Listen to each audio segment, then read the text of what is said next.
Welcome to Alas, Vine and Hitchens. I am Sarah Vine. And I am Peter Hitchens. And today we are going to be talking about why nobody wants to have difficult conversations anymore. Do they? Well, I mean, they do on this podcast, but generally speaking. They're the best. Of course. And Peter is going to be talking about Iran. I am. And we'll be back after this.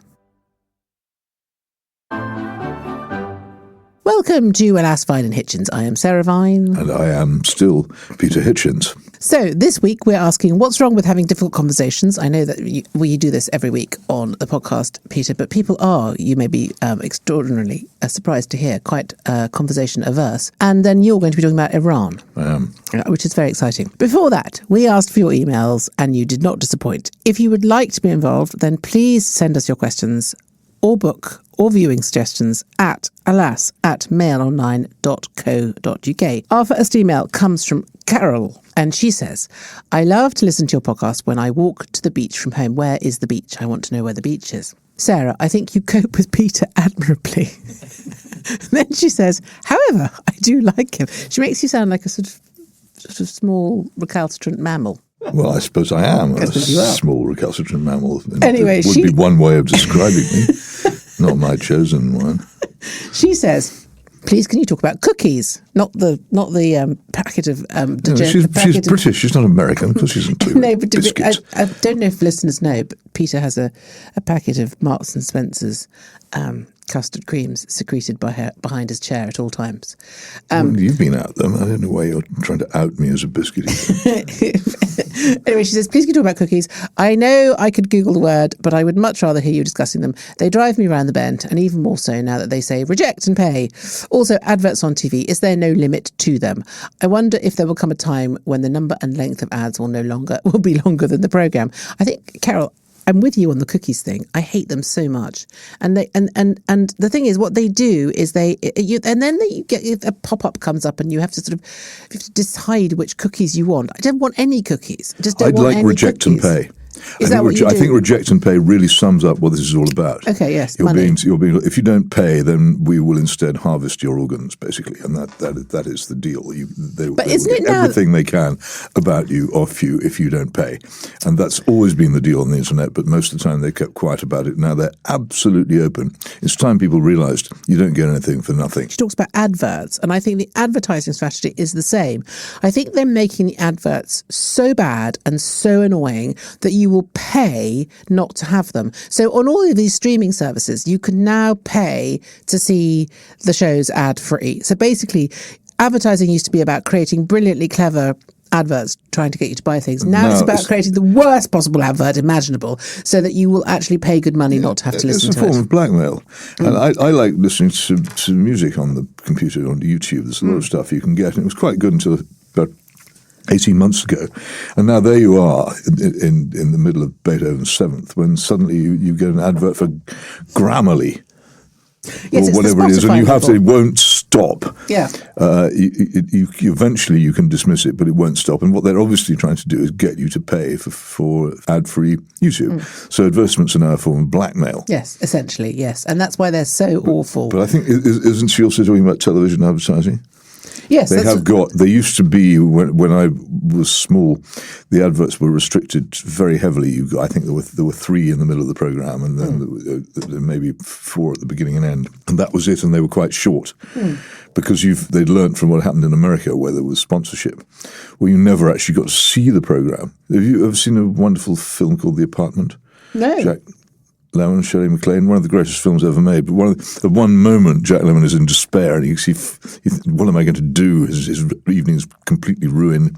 He's got a filthy cold. He's totally miserable. He sits down in front of the television, and he tries each channel, and each one they begin, and now the great film of the evening, the 10 Commandments, but first, a word from our sponsor, and then over and over again, he chops from channel to channel. This is set in New York City, and everything he tries to watch is obscured by a great dam of advertising washing you can't up liquid get past. or something. So there's no pleasure to be had in it at all if it's constantly interrupted. No, exactly. But this is the thing: TV adverts have become the same. So what happens now is, if you're like me and you don't watch linear television anymore, so I don't watch live TV. I just watch. Hardly ever, no. I just watch apps on my television. So you can pay now to see the things without the adverts. You could subscribe, you could pay an extra subscription. It's the Spotify model. Basically, they've just become a nuisance. They're just, as you say, it's just blackmail. So, Carol, I'm completely with you. What can I say? We're all going to hell in a handcart. Thank you for listening. Peter. What is a handcart? I don't know. How long will it take to get to hell in one? Is it an electric handcart? Right on one. Probably these days it's an e-handcart. An e-handcart. Delivering cocaine to people in the suburbs. Do you want me to discuss flared trousers? Yes, actually I did. Okay, all right then. What would you say? Carol has a second part of her question. Carol's having two questions. She says, lastly, one for Sarah. I never hear any ladies talking about problems with flares when one goes to the loo, especially in a public loo. I don't think she means the flares that you have on boats. I think she means trouser flares. I think she does. They are a nightmare, and I only have slightly flared trousers. All the celebrities seem to wear voluminous ones, and Victoria Beckham even wears them for covering her feet. How do they manage to hitch them up so they don't trail on the floor when you sit and then trip you up when you stand? Crazy. I think she has staff to cope with that sort of thing. I think she does. But I think flared trousers should actually be illegal. Okay. That would be the solution. I like a wide leg. You do? Yeah, but it's not a flare. A flare for me is tight on the side. You'd have to, when you got taken to court for wearing your wide leg, you'd have to argue the difference. I can't see it myself. No, a wide leg is wide leg down the whole of the leg, whereas a flare is something that's tight on the sides. But it still trails about. And then flies out. Yes, and it does still trail about and gets caught in escalators and trips you up on the stairs. I remember flares in the 1970s. Well, sort of. I mean, it became compulsory. Pictures? You could not get anything that wasn't at least slightly flared. I had the most appalling suit when I started work at the Daily Express. Is there a picture? Fortunately not. There is a picture, isn't there? No, there isn't. I've made sure that almost all pictures of myself... All evidence has been destroyed. Has been carefully destroyed, yes. So no, there isn't one. Was it brown? No, it was sort of grey-blue. But it was startlingly hideous. I had grave misgivings about it at the time, but as I say, flared trousers were virtually compulsory at the time, and that was the problem. But that was also the period in which I was told by an executive on that newspaper that I'd be taken more seriously if I put on a bit of weight. This actually happened. I think that's what's known as body shaming. I think you could have taken it might be known as that now, but it wasn't in 1977. You could have taken them to an industrial tribunal. No, I couldn't. You could have just won £20 million and now just spent the rest of your life on holiday. No, I couldn't. Honestly, things have changed since then. May I read at least part of an email from Grahame? It's very long, Grahame. It's long and quite moving, and it describes how he had a very bad state education in the 1970s, and his life came good, as they say, and he says that this is quite a heavy responsibility for me, that he was influenced in one of his major choices by something I once said.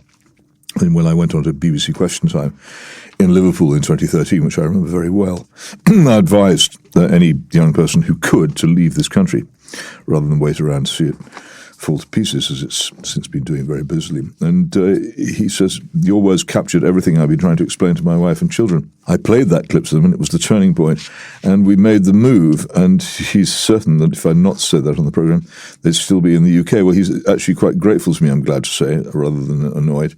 The family went to New Zealand, where they find life very much preferable, and they do miss this country, but he says that they miss it.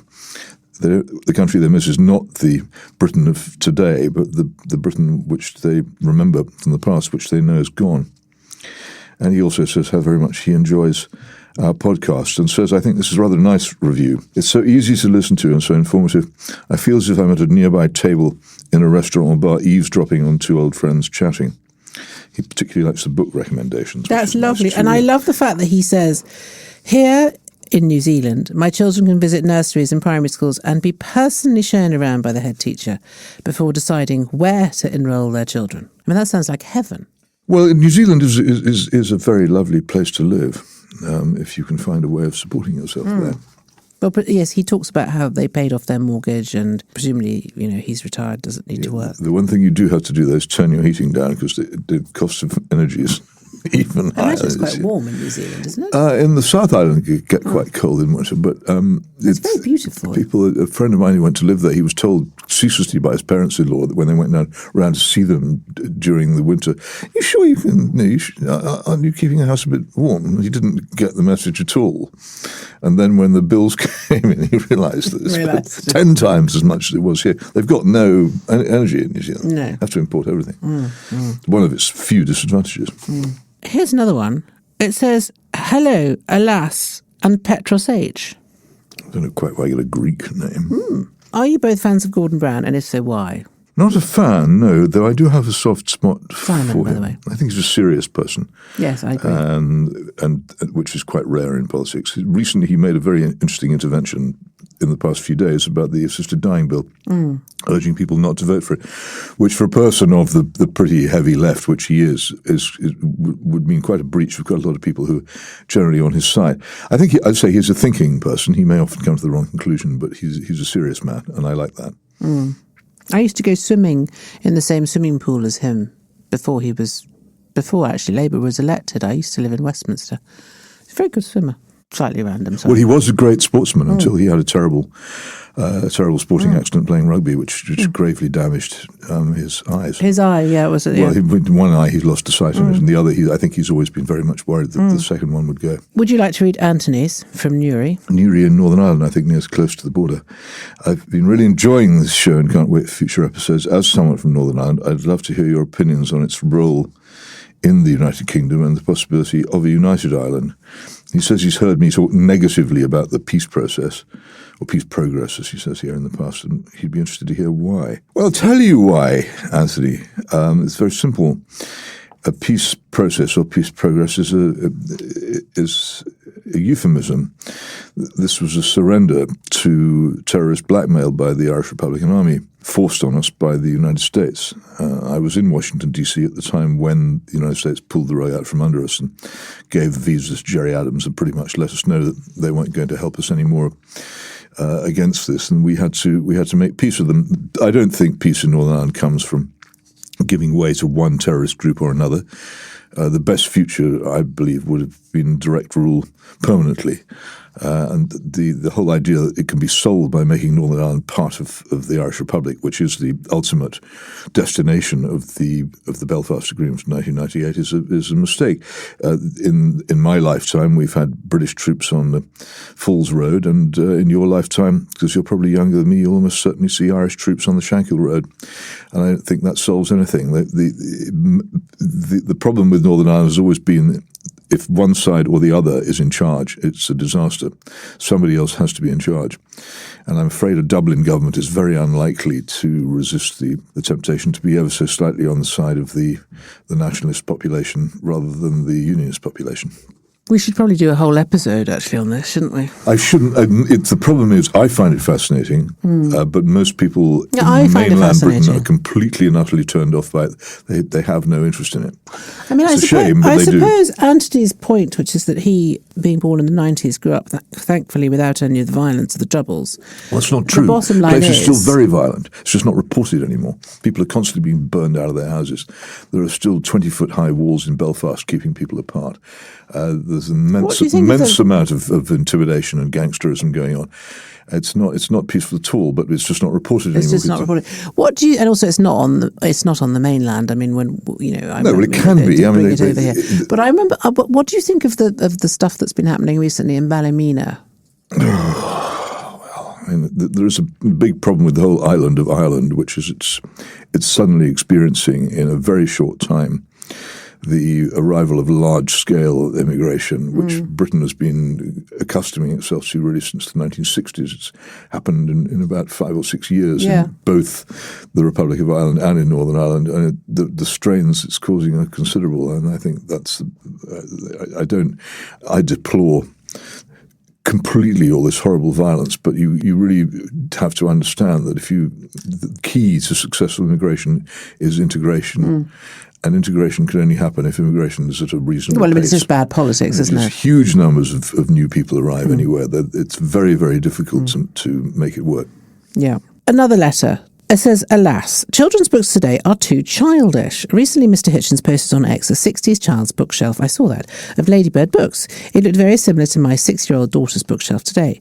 Since she was 3, she's enjoyed the older Ladybird books so much I sought to collect as many as possible. I read a variety of stories to her, but the ones that engage her the most are typically older books. Terry Jones and Sheila McCullough were excellent authors of children's stories and are firm favourites of my daughter. Sadly, many of McCullough's books are rare as hen's teeth. There were reports this week that fewer children are reading and that authors are making stories shorter for shorter attention spans. I think it's because the modern books are too safe, lack jeopardy and villains that do actual evil. They also preach endlessly about the importance of teamwork, being nice, etc. I'd love to know what both your thoughts are on modern children's books, and are there any authors of children's books from yesteryear that you would recommend I read to my daughter? We are from Cardiff, and Wales lags far behind the rest of the country in terms of reading attainment. Do you have any thoughts on why Wales is so bad at teaching children to read? I enjoy your podcast immensely. Kind regards, Ian Giblet. Giblet? Or Giblet, I think. Giblet. Thank you, Ian. Well, I think this is a brilliant email, actually, and also it is going to feed into our later discussion, but I completely agree with him. I used to hate the Chip and Biff books that my children were given at school to learn to read. They used to drive me absolutely insane because they were so banal and so boring. And the thing about children's literature is that what you're trying to do with that is you're trying to get kids to read. So you have to make the stories interesting. And also there has to be jeopardy and there has to be excitement and there has to be, all sorts of, the kind of stuff that you want when otherwise it's no good reading about people being nice to each other in a forest full of, squirrels. No one cares about that. You want to read about, lions and, witches and wardrobes and whatever, all those sorts of things that make your hair stand on end. And then with a daughter who's 6, I think it would be wonderful if she began to read to her the C.S. Lewis Narnia books. But get them in the right order because they're not. You have to be careful to start at the beginning, I think. Yes, that was when I read them. Apart from anything else, they're a joy to read out loud. And in fact, I'd never really, until I read them out loud to my children, never really appreciated them. No, they are absolutely brilliant. So you and your daughter would both get a great deal out of that. I have always been completely captivated by The Wind in the Willows by Kenneth Grahame. I must have read it 9 or 10 times in my life. First time, probably 6 or 7. There is something so completely absorbing about this world which he creates, which is very close to our own, but then not. Yeah. And my favourite person in it has always been Mr. Badger, the deeply antisocial. I like Mr. I like Mr. Toad. Lives in the middle, does not like company or going to parties or anything of that kind. He's my guy. But it's a really fun. It's also a wonderful. It's the only train chase I think in children's literature, which is I like Toad. I don't like him. But I love Toad. I used to write a column for the Spectator, a motoring column for the Spectator called Mrs. Toad. Did you? Yes, because I like cars. That. I love cars. I hate cars. You see, that's one of the reasons. I know you hate cars. The moment when I'm not going to start you on when cars. the lovely canary-coloured cart, which I was really enjoying, is tossed into the ditch by the speeding motorist, and Toad sits in the road muttering vaguely, "Poo, poo, poo," and from that moment, his driving madness is out of control. Yeah, it's a tremendous book. The other thing, Treasure Island, Robert Louis Stevenson, is it may not even be a children's book, but any child can appreciate it. Absolutely. And I was very lucky to be introduced early by a school friend to the Tolkien Lord of the Rings books, which can certainly be read by children and are, again, completely I think The absorbing. Hobbit is a brilliant child's book. Hobbit. I think The Hobbit is ghastly. It's a brilliant. No, The Hobbit is brilliant for children. I think Lord of the Rings is a bit harder because it's just a bit more complicated. It's much better. But The Hobbit is great, and there are some brilliant characters in The Hobbit, like the Great Goblin and Smaug and all of those things, which I think children really love. I really enjoyed The Hobbit. About danger, the moment in The Lord of the Rings when they get out of the Shire and into Bree, and they're in the Prancing Pony, and somebody tries to murder them in their beds. It is the most children can. It's actually very well done in the films too, which are patchy, but in that bit is very well done. Yeah. But there's a lot of danger, and pursuit. Do you remember that bit where they hide? They hide in the verge with the ring wraiths. That's a fantastic. That's in The Hobbit. These are all proper. They're real, and I was very lucky to be introduced to this before it was famous by a school friend who knew, and it overpowered me, and it always has. Well, it started, I mean, as a result of that, of The Hobbit. I absolutely love all forms of fantasy. So I then went on to read Lovecraft and all of those weird people. I love strange stories. And I think also the elves in Tolkien are fantastic. They are sort of beautiful, mythical creatures. They're just, I think they appeal to girls a lot. I think they are the only bit in it which does appeal to girls. Certainly don't appeal to me. And there is a terrible, infuriating character called Tom Bombadil, who I cheerfully strangle as well. But it is a tremendous work. I was reading things now. I liked the Water Babies. Do you remember the Water Babies? I read the Water Babies. Mrs. Who do as you would be done by. Totally odd, though. But that's a difficult. I've tried reading it since, and it just doesn't make sense. But it's very moralising. Jane Eyre is a book which any child can read, and is again tremendous. Yes, so I think lots and lots of them, and Black Beauty. Black Beauty, yes. I think what Ian is saying is that the banality of modern children's literature, which he's right, is all about. It's also woke, and it's also box ticky as well. It's written by celebrities to patterns, and it's not really written by people who long to write for children. I think Harry Potter. I think that I would put that in the category of good children's literature, because it's got all the elements that you need. It's got, one of the great things about Harry Potter, and it's also there at present in things like C.S. Lewis and other things, is this idea of the child being the outsider and not quite fitting in. And I think food. But I think that children who tend to be bookish often feel a bit like that. So they will be drawn into the stories even more. I count myself very, very fortunate that Harry Potter hadn't been invented during my childhood. I'm really glad I missed it. Do you not like it? No. Something formulaic about it. But it is very derivative, obviously. But there's nothing wrong with that. It's hugely derivative, and also it's. How can I put it? It's also quite ferociously politically correct from time to time. Is it? I think so. I read the first one to see, and I really did not like it. Okay, well, I like it. And what about suburb hatred? What about the kind of fables? I remember reading, because I grew up in Italy, I had to read lots of those sort of Orlando Furioso, all the sort of kind of classics. I mean, they're quite good, aren't they? They're good stories. There were some lovely books in the Puffin series, which was great. Roger Lancelyn Green did a retelling of the Greek myths, which was I hugely valued, and also of the Norse myths, which I remember much of, and still remember a lot of it. So there was that, but almost everything that was being published in Puffin books in the late 50s and early 60s. Now you look back and it's really good. It's written for intelligent people, and it's written for people who with imaginations. The problem at the moment is that the moment a child is exposed to screens, his or her imagination begins to shrivel away and atrophy. And if you've got no imagination, then a book is a forbidding nuisance. If you have an imagination, a book is a door to another world. Yes, I mean the thing is that you can't read a book. When you're reading a book, you can't really do anything else. So I think that's why this generation loves listening to podcasts so much, because podcasts are a bit like reading a book, because they're sort of more long form. They tend to be sort of slower, more gentle, more reflective. But you can also curl your hair while you're listening. I was overtaken on my bicycle in London last week by a man who shouted at me, "I'm listening to your podcast." I'm not making this up. I am not making this up. It's true. That is brilliant. As to Ian's question about why people don't read in Wales, I do not know the answer to that question. It should absolutely be the other way around, shouldn't it? Yeah. It's a great land of literature and storytelling. I don't know. Thank you, Ian. And this is going to lead us to my topic, which is that I'd like to talk about why nobody wants to have difficult conversations, why everybody is so debate averse. Because I think the problem with modern life is that people don't debate things anymore. They just shout at each other. Literally. It's just they just hurl insults at each other, and they're so polarised. And people can't seem to understand that you can be civil and disagree. And I think it's the fundamental root of all the things that are going wrong in the world. What do you think, Peter? There's a lot to what you say, but it's not the starting point. This happens because our schools increasingly teach people what to think rather than how to think. Yeah. In the course of being taught how to think, you're taught how to debate. You're taught how to listen to and value what your opponent is saying and to respond to it. And one of the most dismal things about Twitter, on which I spend probably more time than is good for me, is that you say something to somebody and they don't respond to it. they change the subject because what you said is inconvenient to them, which is what a lot of people do, or they just repeat what they said in the first place, or they start insulting. I think there is a place for insult in debate. I think people say, you mustn't do ad hominem. I will do it after enough provocation. There are circumstances when I think of some people who can be taught more by a well-crafted splat.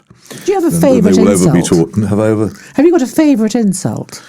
No, it has to be tailored to the occasion, I think. I will sometimes just have a go at people when they plainly are not. They're plainly not paying attention or trying, because as far as I'm concerned, debate is the highest form of education.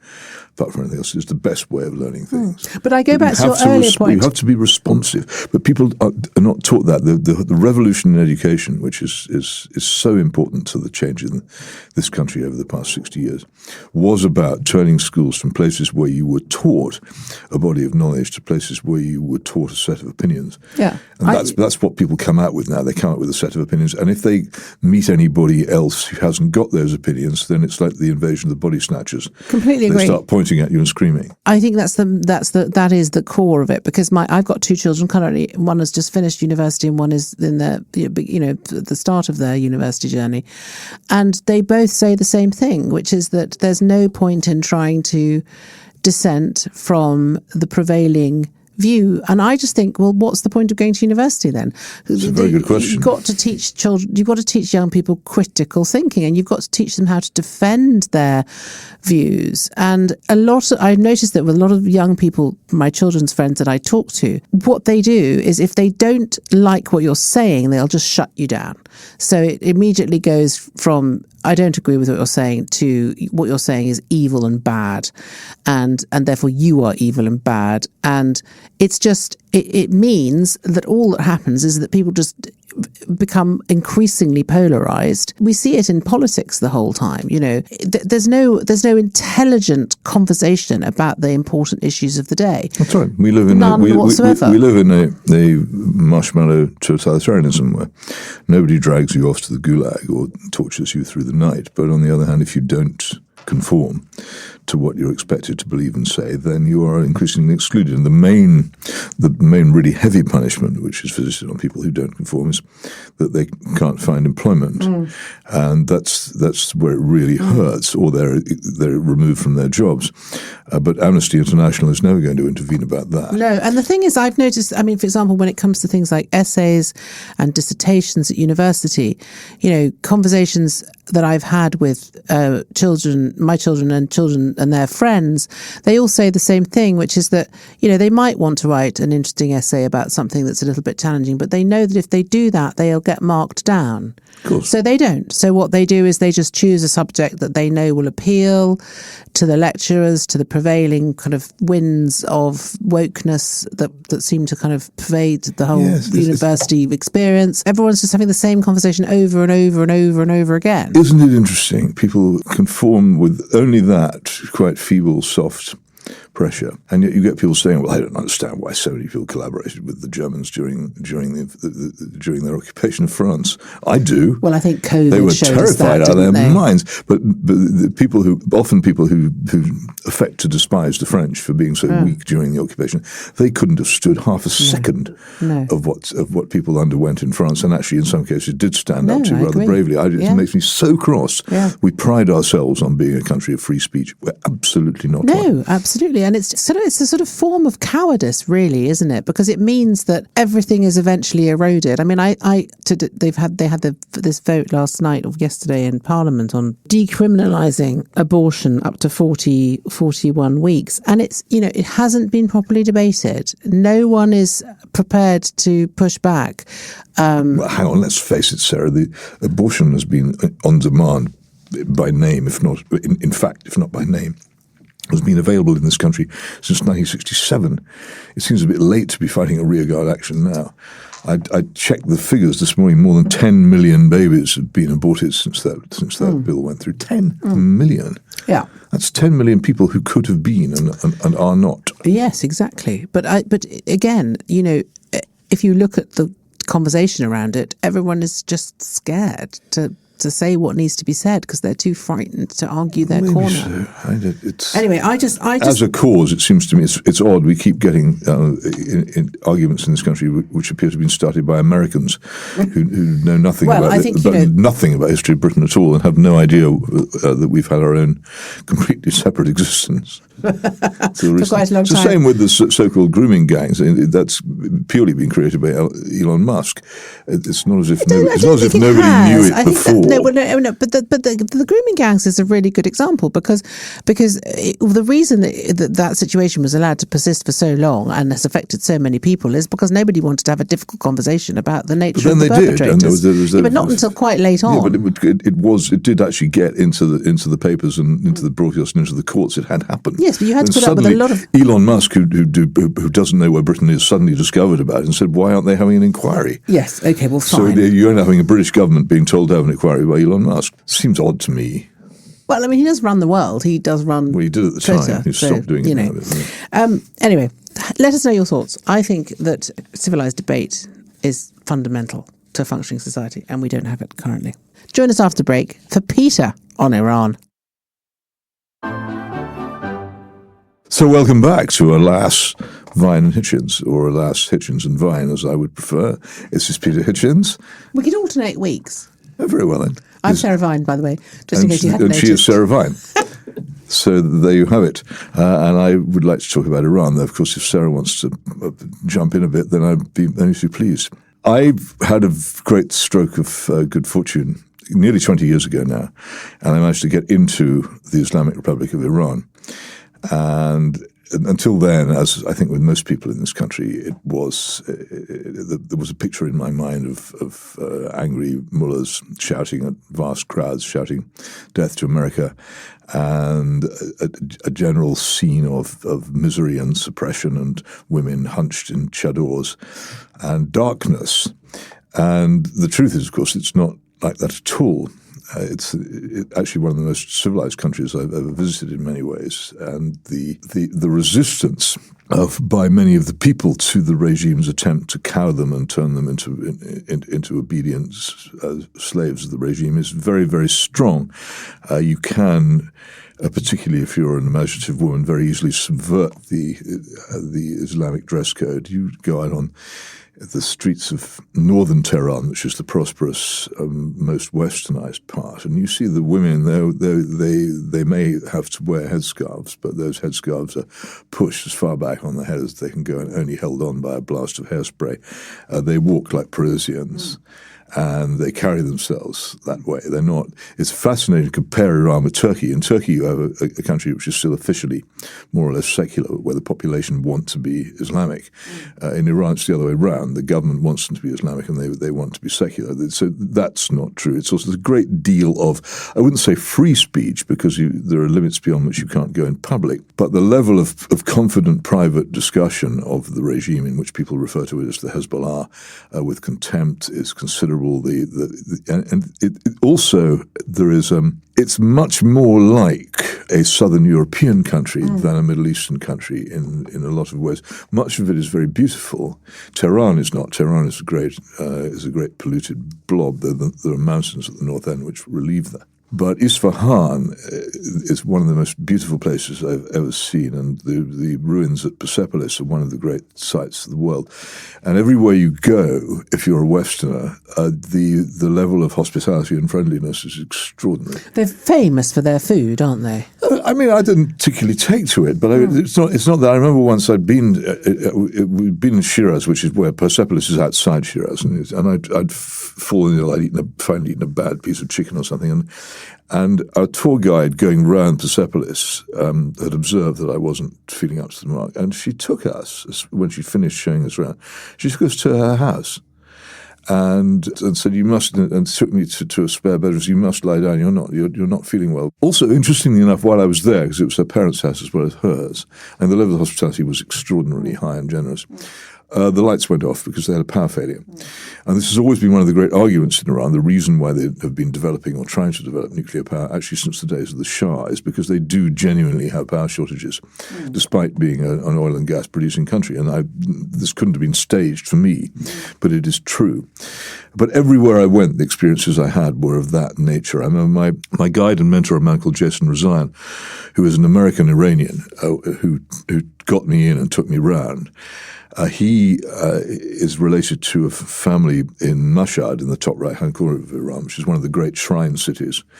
And they got me inside this Shia shrine, which is very moving. It probably as near as anyone in the 21st century could get to seeing what the great shrine of Thomas à Becket at Canterbury would have been like in the Middle Ages. Right. And the devotion, the immense amounts of decoration and precious metal, the huge courtyards full of praying people, the great golden dome. It's a fantastic thing to see.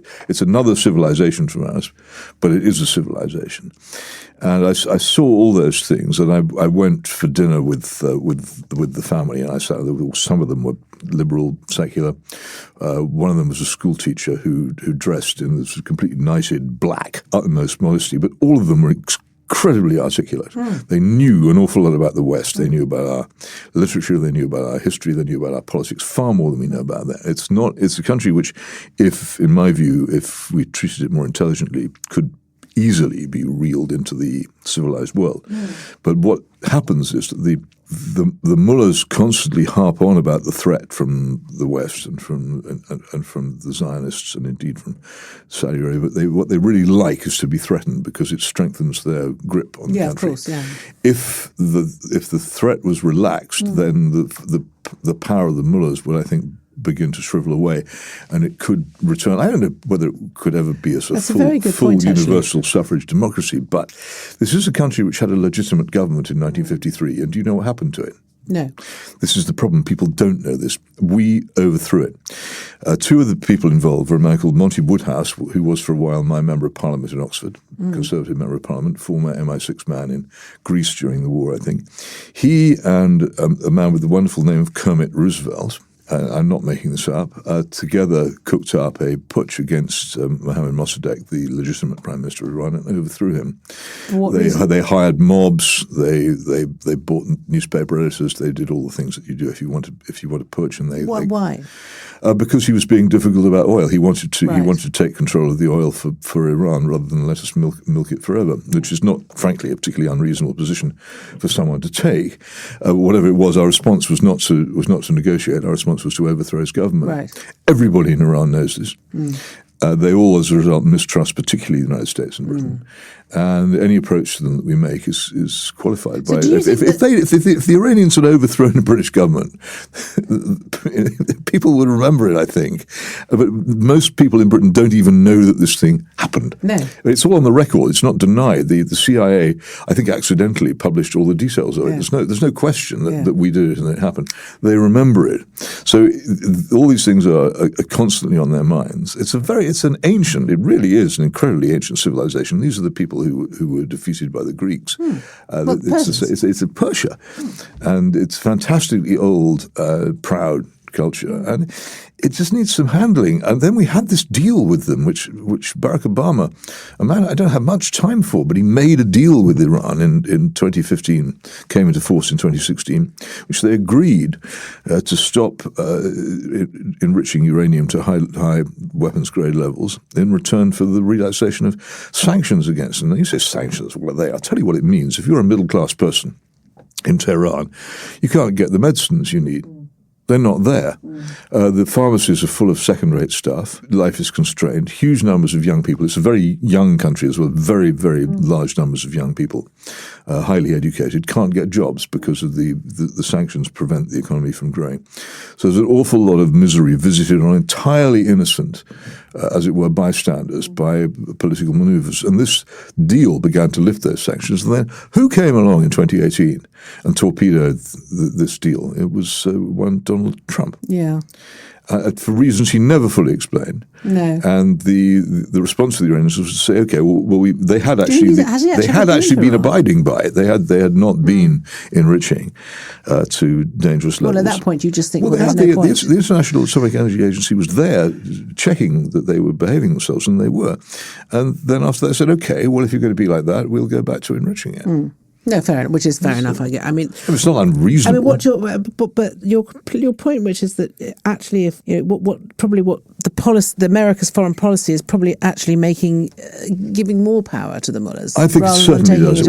People said to me when I was there, because at the time I was there, the Iraq invasion was fresh in people's minds, and they said, we really don't like this regime. I get this everywhere. We don't like them, but if we were ever attacked, we'd rally behind them.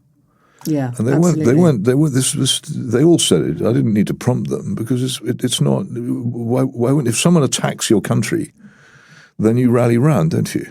Yeah, I guess so. And I also just feel I think there's a sort of element of patronising kind of American globalism, isn't there? Which is you're treating it as though it's some sort of backward place, whereas you say, it's a very sophisticated, very advanced, very elegant civilization, and America is not actually. You look at it. Well, I mean, it is. Come on. Well, I mean, it's in terms of culture, I suppose. You would. There is a lot of high culture in America. There's a lot of low culture as well. I mean, it's not. I wouldn't want to make a comparison on that level, but the truth is that Iran is not some kind of Mordor, full of orcs. It's a real country full of real people. I mean, I think there are genuinely differing opinions.